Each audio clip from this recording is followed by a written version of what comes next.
7 anos atrás, e a Adobe anunciou que daqui a 3 anos o Flash morre mesmo.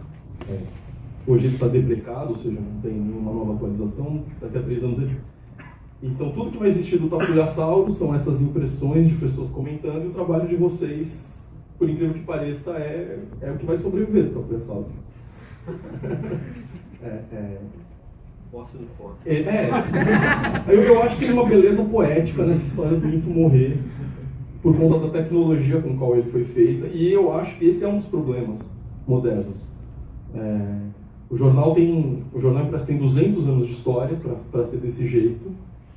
Por incrível que pareça, os arquivos dos jornais funcionam, né?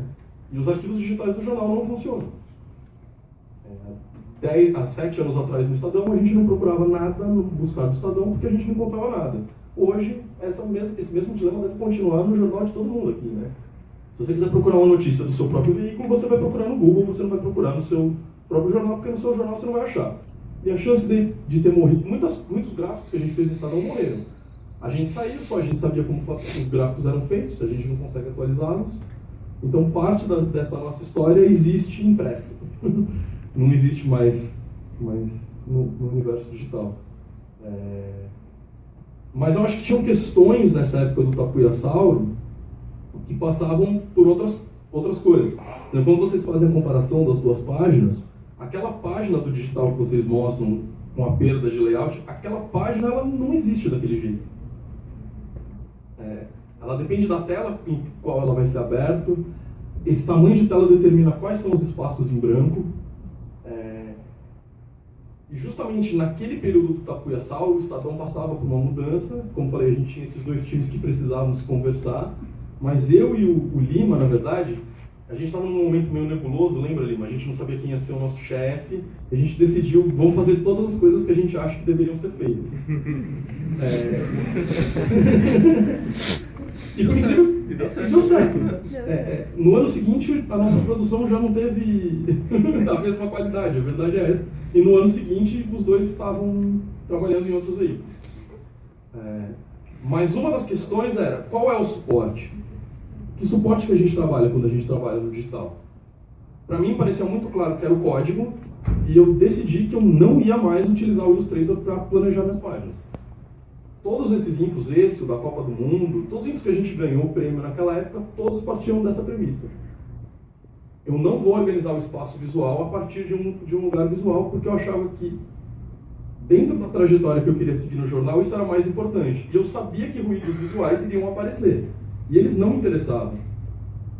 O que me interessava era uma busca jornalística, e essa era uma conversa que eu tinha. O Lima, por exemplo, era jornalista, com preocupação visual. Ele é chefe de infografia, certo, Lima? Digital? Editor assistente digital. Então ele é infografista também, eu também era infografista, e ele tinha uma questão da apuração da notícia, e qual história a gente ia contar, que eu tentei herdar para mim, assim. Hoje eu levo para todos os lugares, então para mim o que me importava era qual história a gente está contando. E o mais importante de tudo era, existencialmente, dentro do Estadão, que tinham esses dois lugares que iam se encontrar, que história o jornal não estava contando que a gente podia contar. Eu acho que o êxito do Info do Tapuiasauro é esse, assim. A perda de layout, ela foi intencional. Ela era intencional, no fim das contas. Por isso que eu digo que a minha abordagem é diferente de vocês, sim. Eu acho que do que vocês estão propondo. Quer microfone? Não.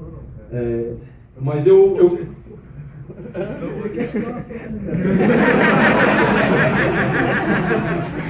Não, mas a minha questão é um pouco essa. É tentar entender que suporte é esse que a gente está trabalhando, por que a gente está trabalhando, e mais do que tudo, tentar entender o que é a redação. O que é esse ambiente de trabalho que a gente tem que lidar? É isso. Aí você quer falar? Não? Gente, olha só, isso daqui é um privilégio que eu nunca imaginei que eu ia poder ter, assim, de realmente poder conversar abertamente com todo mundo e a gente transformar isso num debate mesmo, tá? Porque, gente, vocês têm que entender que talvez 7 anos, para algumas pessoas aqui é muito tempo, para mim não é nada, assim, foi ontem, eu não me lembro direito, coisa que aconteceu ontem, 7 anos Então, assim, esse trabalho que eles fizeram entrou para a história do design, tá certo? Isso daí, com certeza absoluta, e especialmente o trabalho em web.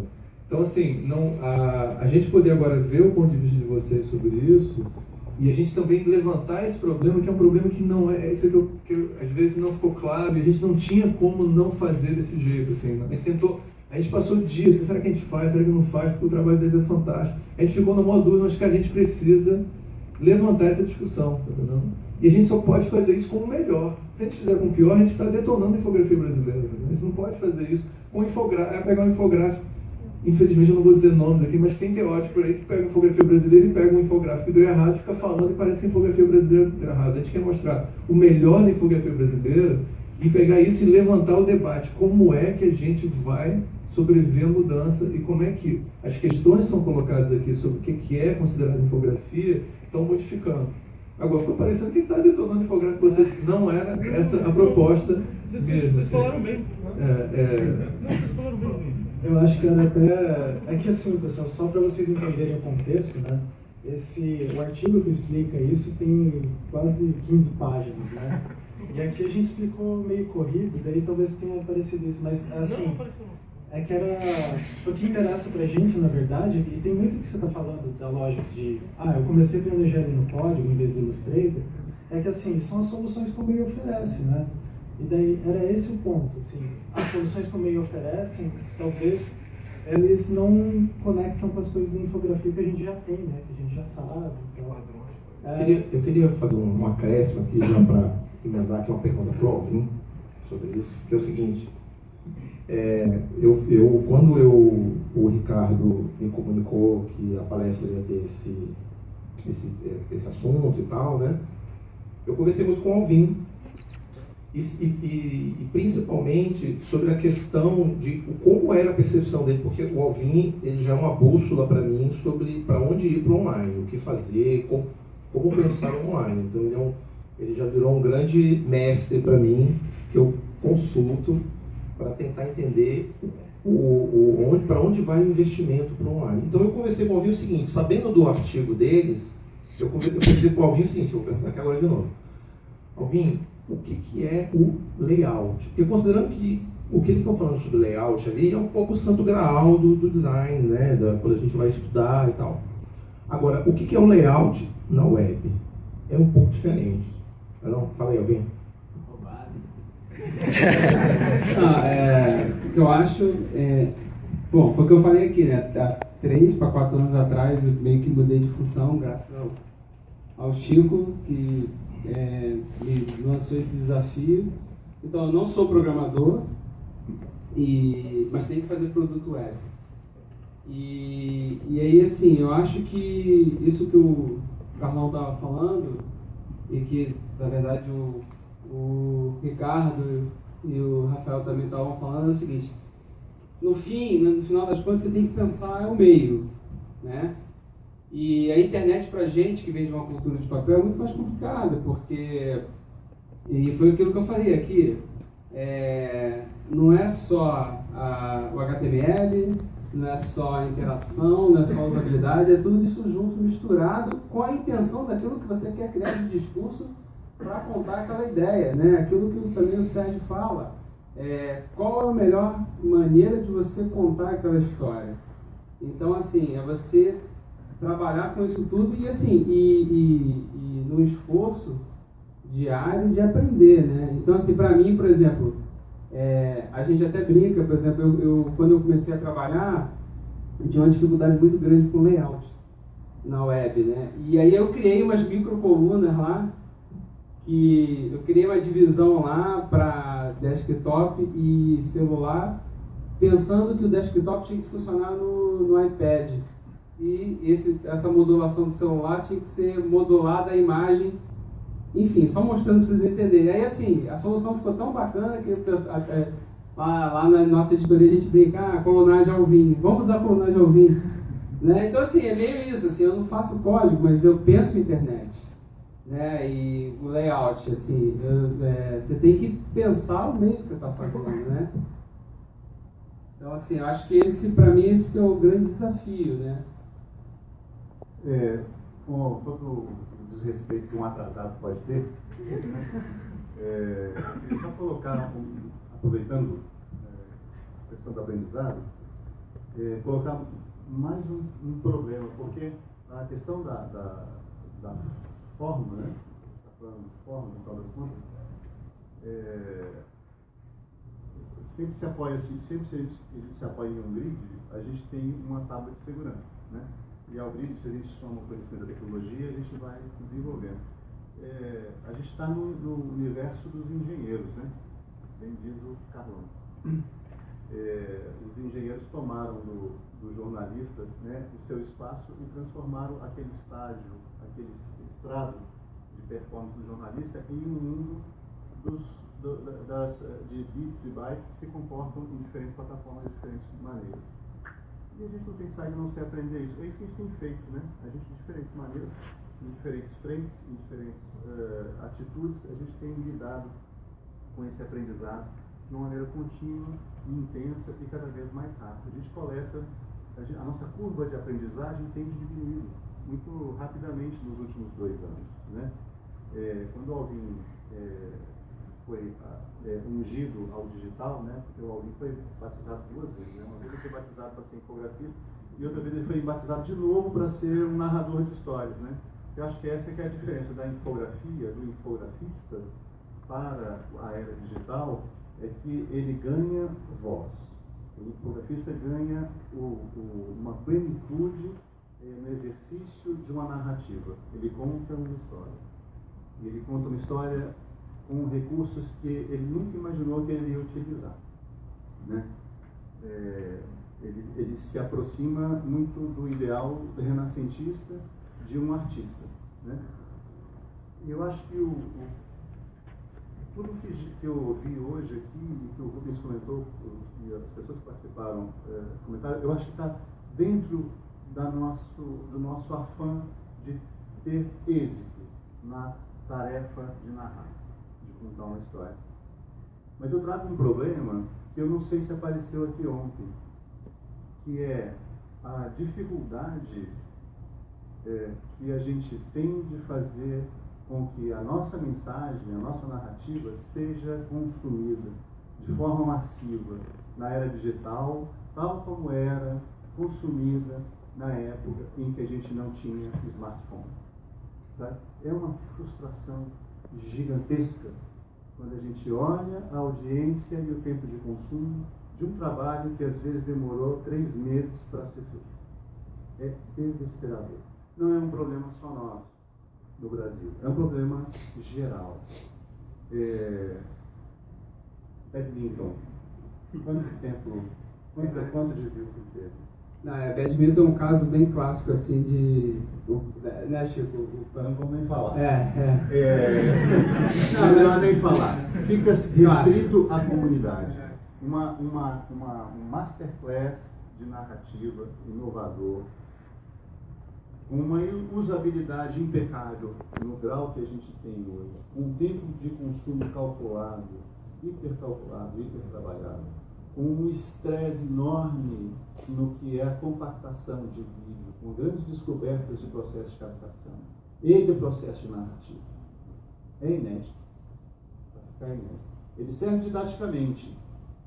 Mas eu acho que a barreira que a gente tem maior, como narradores, porque eu acho que a diferença que a gente tem na nossa função é que se a gente comparar o exército de uma redação, nós somos a ponta de lança da estratégia. Somos os caras que vão lá tomar a muralha, né, da narrativa.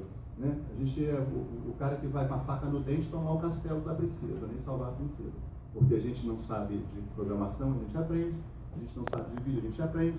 A gente não sabe de usabilidade, a gente aprende. E usabilidade, para mim, é um ponto de irritação na minha carreira, porque eu acho que a usabilidade também foi usurpada ao design. Hoje em dia você pega engenheiros de UX que não têm a menor noção do que é um design. E eles ditam normas. Isso me irrita profundamente. Eu tenho um maior problema. Assim, ainda bem que eu acho que eu sou um ser humano que melhora. Então, assim, eu faço um Ho'oponopono e rezo e peço assim, tenha calma e aceite. Relaxa e aceita e conviva. Aí usa e aprende. Porque eu acho que isso a gente tem que fazer, aprende. Faz a parceria. Então, o que eu acho que, assim, a gente tem um desafio maior que está um pouco além da nossa capacidade, mas que só temos a nossa capacidade para dar resposta a ela. Que é fazer com que as pessoas consumam a nossa narrativa. Porque por melhor que seja a história, por melhor que seja a usabilidade, por mais criativo que tenha sido a equipe que está envolvida nisso, o nosso esforço está indo pelo ralo. Quando a gente está disputando num espaço, num troço deste tamanhozinho, que vive rachando o vidro, que as pessoas consultam mais de 100 vezes ao dia. As pessoas consomem, tiram isso do bolso e olham para cá mais de 100 vezes ao dia. Né? É um pouco absurdo. Eu acho que a próxima, daqui a algumas gerações, se não melhorarem esse negócio aqui, se não virar logo um óculos, alguma coisa, a gente vai estar andando assim, né? Então, a gente está disputando, apesar da pessoa consumir isso aqui 100 e poucas vezes ao dia, ela poucas vezes e pouco tempo nos dedicará à nossa narrativa. Então, esse é um baita desafio, porque é um desafio da sociedade, um desafio de mudança da sociedade. Então, assim, o que eu entrego para esse cara, aquilo que ele seja capaz de consumir. Então, eu lembro de um prometido e não entregue artigo ao Rubens, que era o desafio das cobrinhas. Eu acho que o desafio da cobrinha é encantador, porque, não sei se aqui todo mundo já deve ter visto o desafio da cobrinha. A cobrinha toma formas, é um ser que toma formas diferentes de acordo com a interface. Então, no desktop, ela está estendida. No tablet, ela dá uma encurvadinha. No celular, para encaixar a cobra, ela tem que se enroscar. E a questão é que se a gente, considerando a cobra um conteúdo, se a gente tem que entregar a cobra inteira, a cobra torcida ou a cobra em pedaços no telefone celular. Né? Então, assim, a solução da cobrinha, que não nunca será uma solução só, é um ponto ao qual a gente tem que somar esse dado, assim, o leitor não tem tempo e ele não tem mais capacidade de atenção. E só para concluir, uma das palavras que mais me intrigam neste momento é a palavra experiência, experimento. É um desespero essa palavra, porque a experiência, em toda a teoria, ela sempre se dá na superfície de uma camada, ela se dá na superfície da tela. Ela não traz o seu conceito, apesar de despertar a expectativa, de um aprofundamento, que é o que as nossas narrativas sempre procuram fazer, um aprofundamento em um determinado aspecto. Então, eu tenho me preocupado muito mais em resolver o dilema da experiência, o dilema de romper a barreira da experiência para fazer com que, para tentar achar um caminho para que a narrativa seja capaz de se explicar, porque hoje em dia há pouca oportunidade para que uma narrativa seja explicada. Muito bom. Eu queria fazer uma pergunta para o Ari, que é o seguinte, Ari, assim, eu fiz essa provocação de que talvez a palavra layout agora no universo digital e ainda mais dramaticamente agora no universo digital dentro dos smartphones, né, eu imagino que essa palavra layout ela ganhou alguns elementos novos quando você vai trabalhar, querer fazer uma narrativa, fazer um infográfico, mesmo que seja um infográfico clássico mesmo de processos e tal. Esse Alvin, ele falou um pouco sobre isso, mas eu queria fazer uma provocação mais acadêmica mesmo, porque eu acho que a partir do momento que a gente tem que entregar um conteúdo online, é duro dizer isso, mas é como se a gente tivesse que desligar uma boa parte de todas as regras que a gente aprendeu para o impresso. E eu conheço muitos infografistas que sofrem, miseravelmente sofrem, porque eles não querem aceitar que o que funcionava muito bem no impresso já não funciona nas novas regras do online.